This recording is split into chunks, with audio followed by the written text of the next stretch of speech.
Hey everyone, it's Peter from Daydream Nation, and I've got Angie Moon back to the channel talking classic rock. How are you going?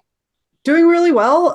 Just been busy with work, but yeah, things are, moving along. Weather's getting much nicer here in England, so very happy to report that. Fantastic. And, I think it's timely that we've covered a few classic rock bands. We've got to talk about the Rolling Stones. It's inevitable. Oh We yeah. had a bit of a chat a couple of weeks ago, and we both agreed that we would cover this little classic, 1966 Aftermath. Two versions of the albums, UK, US. What we're going to do is we'll just talk the album, cover tracks, and you're going to weave some stories because there's a lot of Yes. intrigue. This is the period of the Rolling Stones where there's a lot of mystique and Brian Jones and Keith Richards and a change of the dynamics of the band, wasn't it, Angie? Oh yeah, definitely. Like this was definitely a pivotal album. It was definitely like a breakthrough for them. Although I would argue the breakthrough definitely came a little bit earlier because of I Can't Get No Satisfaction. Mm, But all the biggest Rolling Stones fans kind of hate on that song a bit because it is so overexposed. But this album yeah. has a lot of classics on it, and it's just got such a variety on it. I think it's a great introduction to the band because the early stuff is like when, they're trying to find themselves. Like I don't think the Rolling Stones definitely had the strongest start of all the British invasion groups.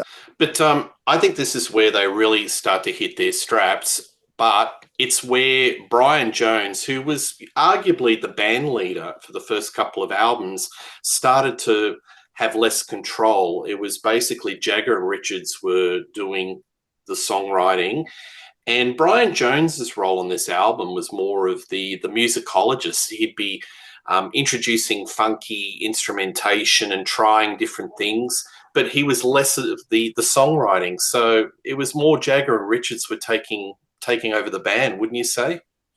Yeah, definitely. Like you see them exploring so many different styles outside of the blues that Brian Jones very much adored. But I think there's just such a talent in introducing different instruments. Like the talent isn't just in songwriting, it's also in arrangement and adding other creative flourishes like different instruments. And I think that's where it's just sad to see Brian Jones's contributions being downplayed by so many Rolling Stones fans. Like he really was just the soul of the band, and they weren't the same after his departure. All right, well, let's get stuck into it because there's a little bit to cover. And we're not going to cover all the songs, folks, but we're going to cover the majority. So let's start off with the Painted Black, which was originally mistitled Paint It, Black. I think this is a bit of a psychedelic masterpiece. And the first thing you hear all the way through this is the wonderful sitar of Brian Jones. Um, Apparently, it's based on a Turkish folk melody. This was a huge hit for the Stones. What do you think of this song? I love this one. Like, I've always had a love for the sitar as an instrument because it's just such a great part of psychedelia. I love just incorporating other cultures into rock and roll and just seeing where that can take you. And I like that it doesn't limit itself there. Like, if rock and roll just stayed like the pure American way of doing it, I don't think it would have gone as far as it did. And I just love the sitar so much. I think it doesn't sound cheesy in this one. It definitely sounds deliberate. It's perfect. Like I love the use of the sitar and I love that kind of gothic sound in the lyrics too. And yeah, I love this one. Definitely a great opener. And this is where lyrically there's a lot of maturity in their songwriting across this album, isn't it? They're really starting to hit their straps and do topics, a little bit more social observation, a little bit maturity in regards to human relationships. And this one's a very melancholy song about the loss of a partner. So there's a lot of sadness and loss in the lyrics of this particular song. And it's been covered by so many different bands. Yeah, I mean, a lot of people think of the 60s as this cheerful time, but really you had this war going on. You had a lot of, violent stuff happening with like civil rights protesters, a lot of anti-gay violence going on. So, yeah, it makes sense that there's a somber song, and it makes sense it was a big hit because of that sitar. I think it just gave it that slightly more uplifting bit that it wasn't just a Mm. purely kind of sad song like a Butcher's Tale or something like that. It was, yeah, I love the sitar in Painted Black. It can't be said enough. I think I've seen so many Vietnam War films that have this Yep. soundtrack. I was thinking of the a TV series. I don't know if you ever saw it called Tour of Duty. was the Hmm. Vietnam War, and it had a couple of soundtracks that was all Stones. I'm sure this was featured, but this song always seems to appear in so many of those late 60s or period pieces set in Vietnam War. Oh, I So could see it just playing like as a helicopter's just flying, through the yes, air, and then there's bombs yeah, being dropped, and a bit of yep, a cliche, really, but yeah, yep. it's Same with like yeah, Fortunate Son. yeah, Yeah, absolutely. that one But too. I think it's a great opener. Now I've got to do a contrast because the US version is painted black, but the version in the UK was Mother's Little Helper, which is a bit strange. I don't like. I think Painted Black is a much more striking opening track. If you don't mind, let's talk about Mother's Little Helper because it's a very unusual song. I don't think it's as strong of an opener, but it is a very strong track in my opinion. It makes sense that it was such a hit. I just love the storytelling in this song, and it just makes me think of a couple Kinks songs. So one that came before it and one that came after it. Well Respected Man, and then it's because of the social commentary, and then the other one is Two Sisters, and just kind of that drudgery of being a housewife and being trapped in this kind of prison that it may seem idyllic, especially in like those sitcoms where, oh, well, here's the housewife, getting the kids ready and, keeping everything clean. But, it's so limiting. And definitely like this album has its criticisms of being kind of misogynistic in some of the songs like Stupid Girl and Under My Thumb. But Mother's Little Helper, I sometimes feel like maybe it is showing some sympathy for these housewives, or you could read Yeah, it that way. yeah, absolutely. Because the topic of this song is about the use of Valium amongst English housewives and the pitfalls like overdose and addiction. So it's a lot of social commentary, and a lot of critics at the time were sort of praising the Stones for showing maturity and going into a different sort of subject matter that they may not have expected the Stones. So I think this was a bit of a change song, but it's a very unusual opening track.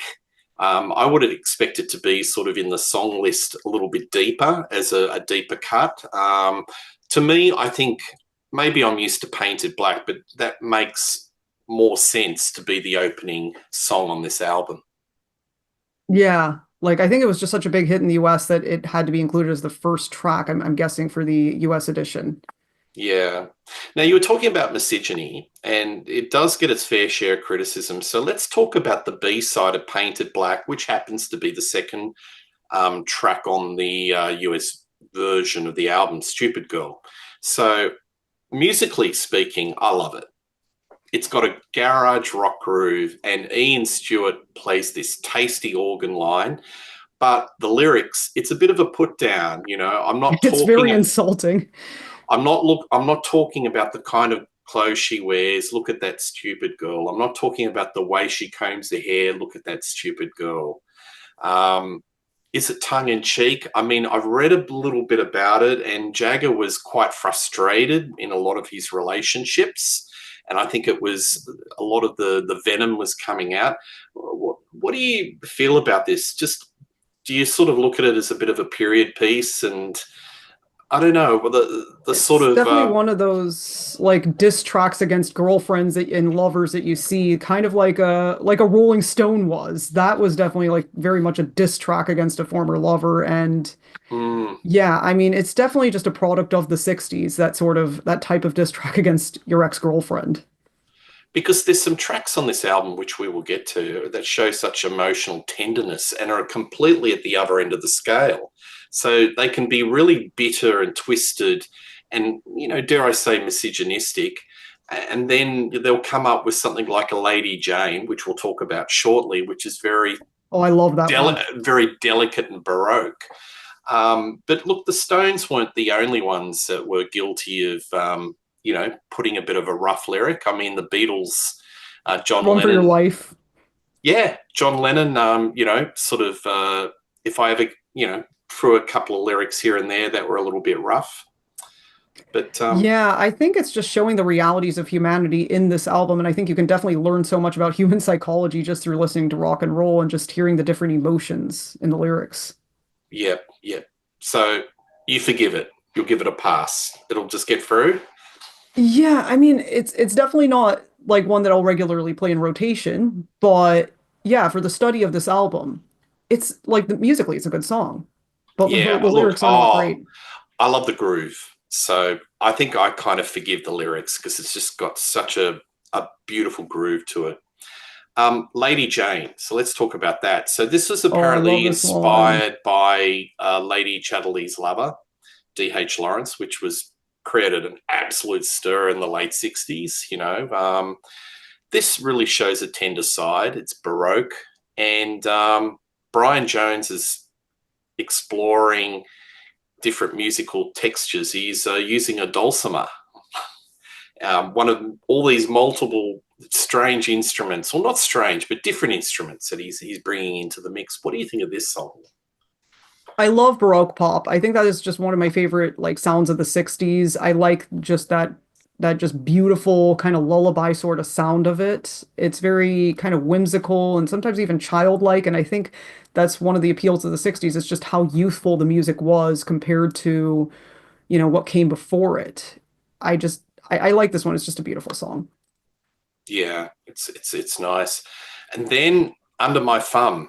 Now, this has got a lot of historical gravitas in the Stones' history because of what happened at Altamont Yep. in that concert. But we'll get to that in a moment. But as a song, again, it's the content is controversial.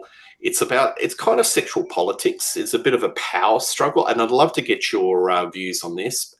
Where the protagonist in this song is gaining leverage, and he's basically getting one up over his lover or his partner. So it's kind of a bit of a time capsule, maybe, of the sexual politics of the late 60s. What do you think of this song? This is the one where I'll forgive the lyrics because it is just such a great song. Like this one I think is a lot stronger than Stupid Girl. Like this was definitely like when I say like I've said that the Rolling Stones are very much a singles band, but yeah, when they have a single, it is excellent. And this is just a really good song. Like I like the bass in this one, the fuzziness of the guitar. That's just what I love about the Rolling Stones, that fuzzy guitar use in the 60s. Yeah, I think it's said probably this and Painted Black are the masterpieces on the Oh yeah. album, and if they did a greatest hits, this gets played. Have you got any stories to weave about? Tell us about the Altamont. So just So tell the yeah, folks. now, a few months before Altamont, there was Woodstock, and that concert, obviously there were tickets for it, but, some people got in for free because, security was kind of a joke in the 60s and people could just hop fences. So you had like 500,000 people there. Mm, And, you had bands like The Who, and you had Sly and the Family Stone, you had Jefferson Airplane, Santana, Jimi Hendrix. I think Iron Butterfly were the ones that couldn't make, and they got this like telegram that was just like F you basically. Like they wanted a mm, plane to get there, they couldn't make it in the end. Richie Havens was great there. You had Sweetwater. I'm trying to remember all the names. You had a lot of Joan Baez was there, I think. Yep.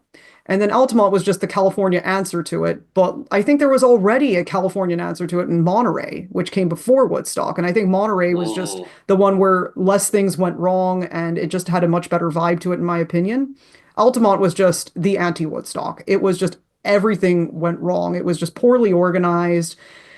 Security, like they started with like using Hell's Angels as security, and the Rolling Stones thought, oh, it won't be a problem because the Hell's Angels in the UK are not the same as the US. The US and UK are quite different countries despite sharing a common language.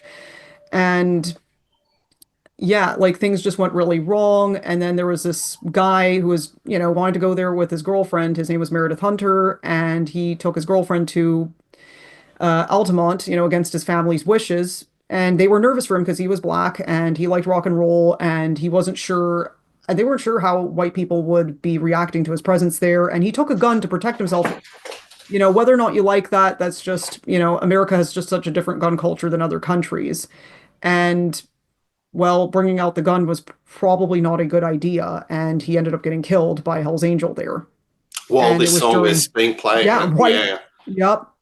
Just awful. It's just so sad. Like, and the Rolling Stones never really did anything for Meredith Hunter's family. There was no really real apologies or anything. They didn't get any justice, and he was just painted as this, dangerous person when he was just there with his girlfriend and that was it. And he was just getting beaten up. I think they should have used professional security. They were just cheaping out because, when it's a free concert, and there's no profit to be made, you have to cut corners in a lot of places. And the lesson learned is just don't cut corners. You got to, think more when you're planning such a big event like that.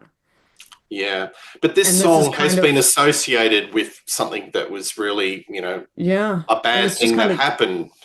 the end of the 60s, really. It marked the end of an era. That and the Manson Mm, family, like the Tate LaBianca murders, that really marked the end of an era. And I would say the other thing that marked the end of an era was Kent State, but that was the following year in 1970.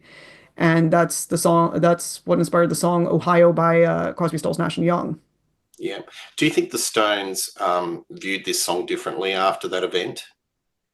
I wonder if they did. I wonder if they compartmentalized it though, because like with Mm. rock stars, I mean, they don't remember a lot of concerts. Like if you ask them about a specific concert, it's just But everything's it's such a blur because they're on the but road. But this is a I think memorable that one. they will remember it because it's on film. There's so many news stories. Even when I was a kid, reading about it, it always include, and this happened during the singing under the thumb. So it's part of culture that everyone associates.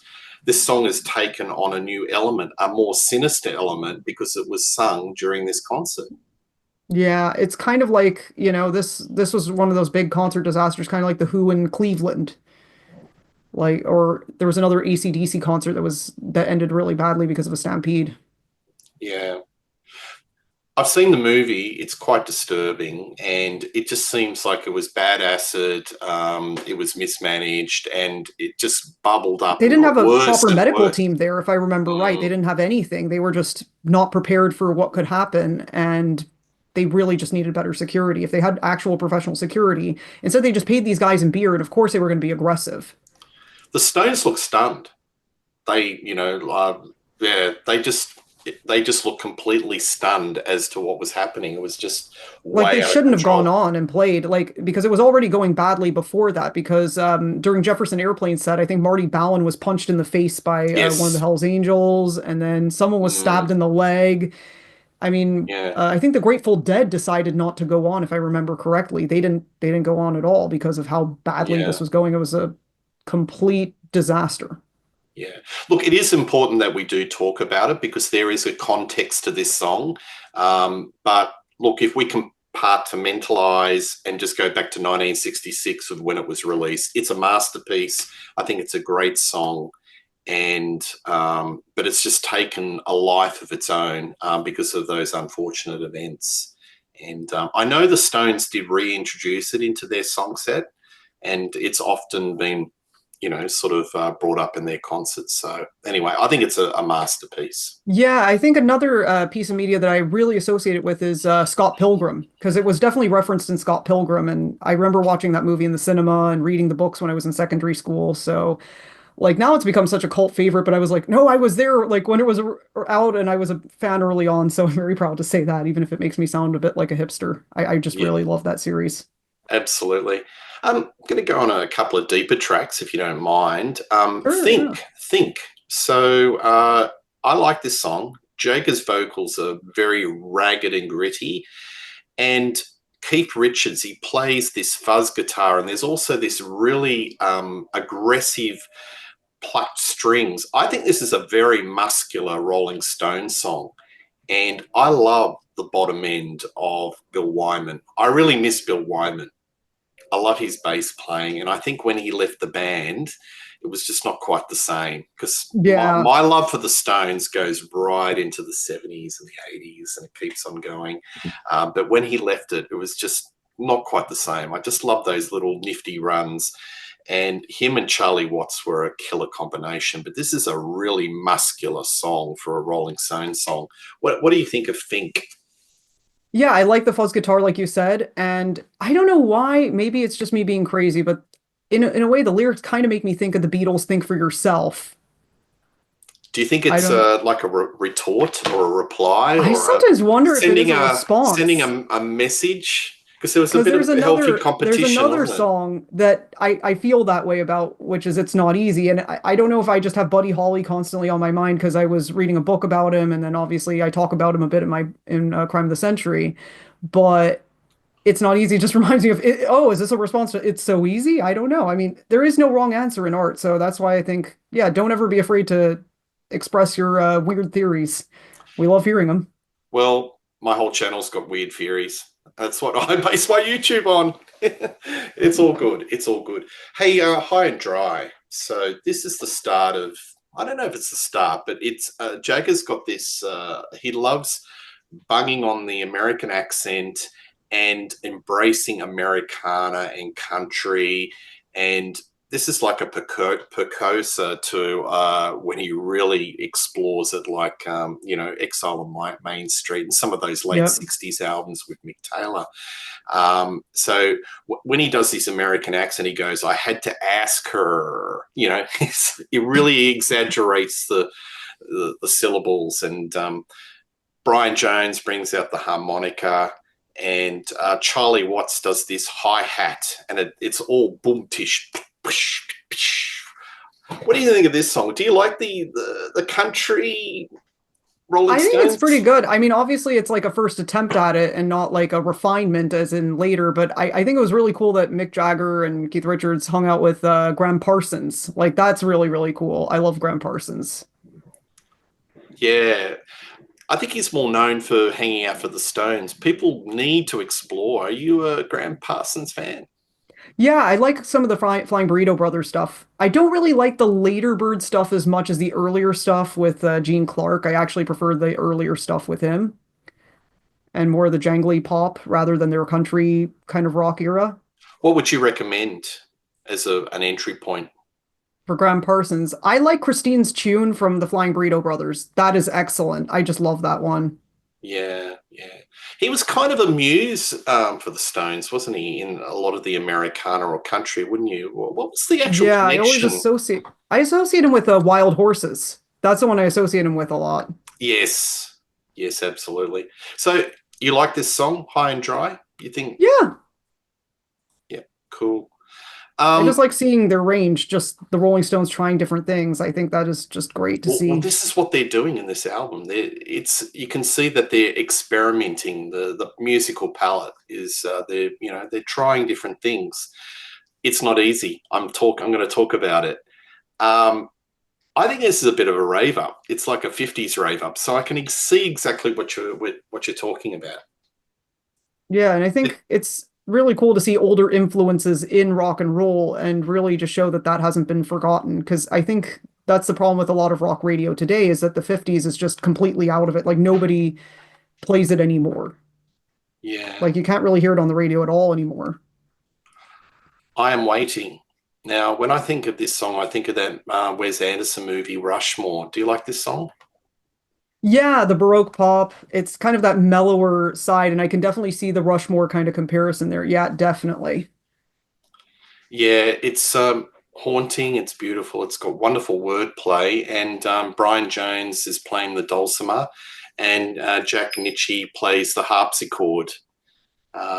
Now, I understand. I was reading that Jack Ritchie was the right hand man for Phil Spector. Phil Spector, I don't know if it's true or not, played bass on one of these tracks. Hmm. You, can you elaborate on your knowledge of a connection between Phil Spector and the Rolling Stones? I mean, Phil Spector worked with a lot of different people, so if that's true, I wouldn't be surprised by it. I know his connection with Jack Ritchie because that was definitely something that was a name that I would see come up a lot in my research on Phil Spector. I think the Phil Spector chapter in my book is probably, if it's not the longest one, it's the second longest because I had to go over like 60 years of history in one Yeah, chapter and try to, you know, include all the most important bits of Phil Spector history from him being a musician because a lot of people don't realize that he was a musician. He wasn't just a producer. He actually could sing. And the problem is he did not have a marketable look, so that really held him back. Like I heard a sample of him singing Spanish Harlem, and it actually didn't sound bad. Like I was actually stunned by that. I was surprised. I was not expecting that from Phil Spector. yeah, yeah, absolutely.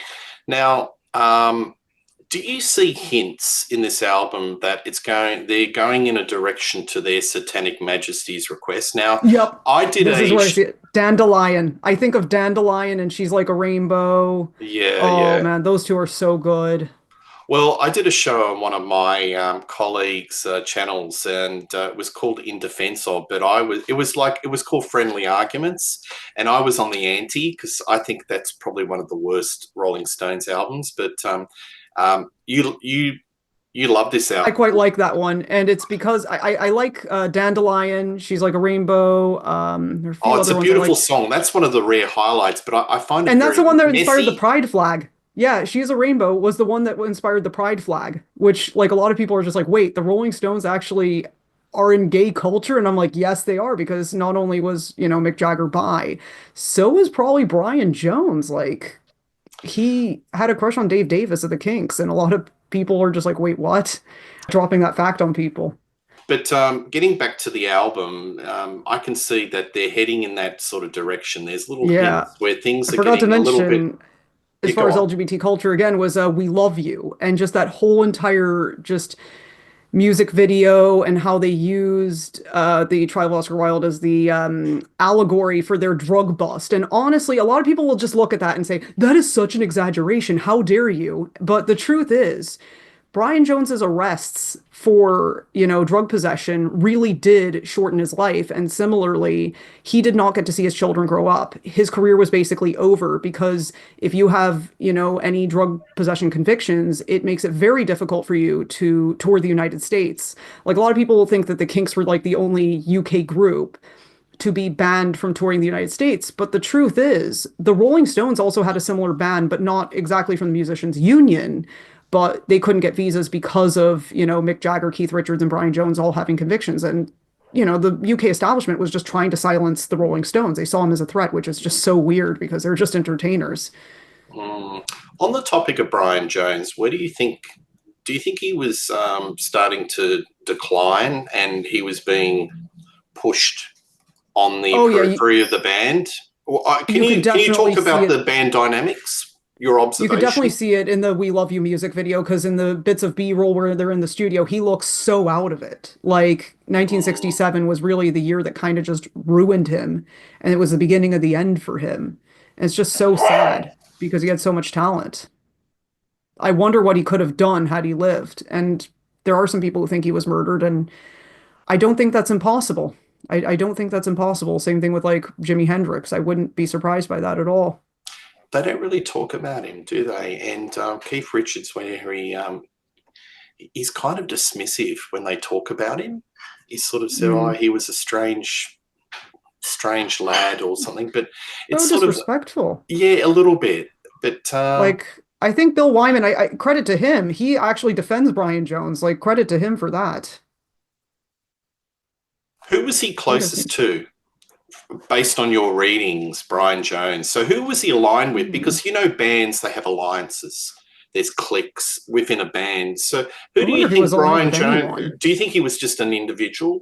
Did he just I do in feel his like he own was a bit of a microcosm? loner. Right. Maybe a loner, maybe closer to Bill, maybe Charlie, but definitely not Mick or Keith. Definitely not them. No, Not at all no. them. Nope. Was he a threat? I don't know. I have no idea. Like sometimes I think that like the leaders of the band end up kind of just silencing ideas from the others, and there's definitely a clear hierarchy. Like that's why I think like rock bands are not so different from like a company or a workplace, because you definitely see that sort of hierarchy, like where the newcomer in the workplace is definitely like they might have some good ideas, but they're just like, no, you can't share that. How dare you speak up in this meeting and share your idea? You can't say that. Yeah. So they were going in a very psychedelic direction, and this album does provide signals that they are going in that direction. Baroque, psychedelia, and satanic was really the apex of that. And because it flopped, they dropped that completely. I couldn't personally see that Brian Jones would have lasted where they are exploring Americana and blues and doing albums like Beggar's Banquet, etc., etc. Um, I have this theory that he's like a Bon Scott character, not made for to last. He just burnt Hmm. very brightly, and then just it happened. Yep. I can see that definitely. That's a good comparison. Could you imagine Brian Jones in the 70s? Oof. I don't know. I think he might have tried to start a project, but I don't know if it would have gotten off the ground. I don't know if it would have taken off. Yeah, but I just think the drugs just took over. But like Yeah. on this album, it's a warning signal. It's 66. He's not doing any songwriting, and he's concentrating on instrumentation and just bringing these. But boy, Maybe he would I have mean, Sid Barretted if he lived in the 70s. That's what I wonder. Like maybe he would have that's what I'm ended up a Sid thinking. Barrett. Well, he did turn into the Sid Barrett character, didn't he? But he does loom large over the Stones for a considerable period of time. Anyway, all right, let's go back to the songs. And there's one song I want to talk to, which is Going Home. 11 minutes and 35 seconds. That was groundbreaking for that time to do a song of that length. What do you think of this? It's a good closing track. Like Going Home, I think that is just the perfect title for just a goodbye track for an album. Yeah. So a lot of bands after this started to do the longer track, like the Doors with the end. Hmm. And Richards was saying they just kept the tape rolling. Ian Stewart was just going for it, and they just, yeah, they were. I think Bob Dylan had a couple of songs that were really stretching, because a normal rock song would be about 3 to 4 minutes, and pushing it to 11 minutes and 35 seconds or whatnot was quite groundbreaking. Do you like it, or do you get a bit fatigued? Do you think this goes on a I little bit don't too think this long? should be as long as it is. I think when a song is that long, it should be like it should have movements in it, like different parts and stuff like that, like Pink Floyd do, or like Yes do, or Genesis do, or all the other prog rockers do. Because that's what I think the prog rockers really mastered. Like a lot of bands kind of just did these long jams, and I think if it's going to be that long, it needs to have movements. That's personally what I prefer in a very long rock song. Yeah, yeah. Have you got any other songs that you'd like to spotlight that we haven't covered? Just looking up and down the list. I think Definitely there were some like kind of jet setting songs like Flight 505. You definitely get some jet setting stuff, but other than that, I think we've covered a lot. yeah, Float 505 jet setting. What are they trying to illustrate through this? The rock star high life. What are they I think saying through just this song? constantly being on planes, like in a way, I feel like the plane is like a loading screen in between different rock, concerts, and it definitely seems monotonous being on a plane for hours and hours and hours. Yeah, But like absolutely. the destination when you get there, that's when it gets really exciting, but not so much when you're a rock star because, you're in the concert hall, you're holed up in a hotel room. It's really not as glamorous as you like to think, especially when you're that high profile. You can't just walk around anywhere without people mobbing you. This is the UK version. Now I'll put up Yep. on the screen the US version. Now you look at the cover; it's all blurry and looks more psychedelic. Isn't it interesting that it's all very clean cut in I this? like the UK version better as far as aesthetic. I think that one just looks better. Yeah. How do you think the Stones were sort of marketed at as the bad boys? So between the Beatles were the clean cut. Even in reality, it was much probably different, and the Stones Oh yeah. were the bad boys. I think it's like the truth is they were more friendly than you think. That whole rivalry between them was all just a marketing plot. I mean, that really is all it is. Like when you do that, it's just a great form of marketing because it does mobilize fan bases and things like that to buy and support and get them higher in the charts. And there's always those little mini competitions, definitely between the different groups, the different contemporaries on who's going to reach the charts first, the top of the charts first. Well, the Beatles were working class Liverpool Hmm. lads, but the Stones were quite upwardly mobile. They came Oh from yeah, very Brian upper. Jones was Hmm. from a well-off background. So was Mick Jagger, Keith Richards. I don't know as much about Charlie Watts or Bill Wyman, but yeah, the Beatles were like in a way like I think it's just Brian Epstein did such a great job cleaning up their image, making them look so clean cut. He did such a great job with that. It was kind of like Barry Gordy. I hate Barry Gordy, but what he did with like the Supremes, making sure that they were in kind of like a charm school that they understood how to Hmm. behave in front of the media and how to act on stage. Like in that way, yeah, their image was similarly kind of manufactured. Yeah, absolutely. Now, But one it doesn't mean it's a question. bad thing. It's not a Yeah, bad thing at all. I think absolutely. it's, like being a rock star is all about myth making and all about creation. That's really the fun of it. Like you don't have to be born with something. Like your birth is not the be all end all. And I think that's the real inspiring thing. Yeah, yeah. Now, you've done a book called Crime of the Century, which weaves real tales, rock and roll tales, with real true crime. Now, when you find out about the real lives of these rock stars, does that taint it somewhat your appreciation of their music? Not really. I mean, when I'm listening to the music, I think it's just a different context. But yeah, like when I read a lot about true crime, it does get a bit tiring. I do get fatigued sometimes. I mean, I've been into true crime longer than I've been into classic rock. But like the reason I'm into true crime is just the psychology of it. Like, definitely that's it. But like with the Rolling Stones, I don't think they committed any crimes. So really, I No. mean, But on the periphery, there seems to be a lot of crazy shit that was happening. you know? the craze, you had just a lot of just serial killers running into rock stars. It's very crazy. Like Yeah. I think it's just the 60s was a whole different world from today. Like people were just so much more naive. That's really what I gather from all of this is just security back then was kind of a joke compared to now. Like now you couldn't have that. They are just so much more guarded. And it's understandable. And I think what really changed it was just the killing of John Lennon. That's really what changed everything. That was the real turning point there. Yeah. So, getting back to the Stones and this album, where do you rank this in your Definitely higher appreciation? up. Yeah, I definitely rank this one pretty high up. I like this one. I like let me see. Exile Main Street's pretty good. Yeah, I'm a Mick Taylor fan. I think Exile's Yeah, their high point. that was really good. Yeah, I Sticky like Fingers is good. Let It Sticky Fingers is Bleed. great. Yeah, Let It Bleed's great. Yeah, but I think that early era, I think it's either between the Buttons and Aftermath is Hmm. the the the Brian Jones Those are era for great. me. That's really Yeah, this album. What's your favorite song? definitely Paint It Black. I'm gonna go with that Yeah, one. I think And so Lady too. Jane. Lady Jane's also great. Fantastic. Well, great having you on the show, Angie. We As will always, a pleasure. talk. We will talk offline and work out our next little project. But I'll put it up on the screen. Crime of the Century.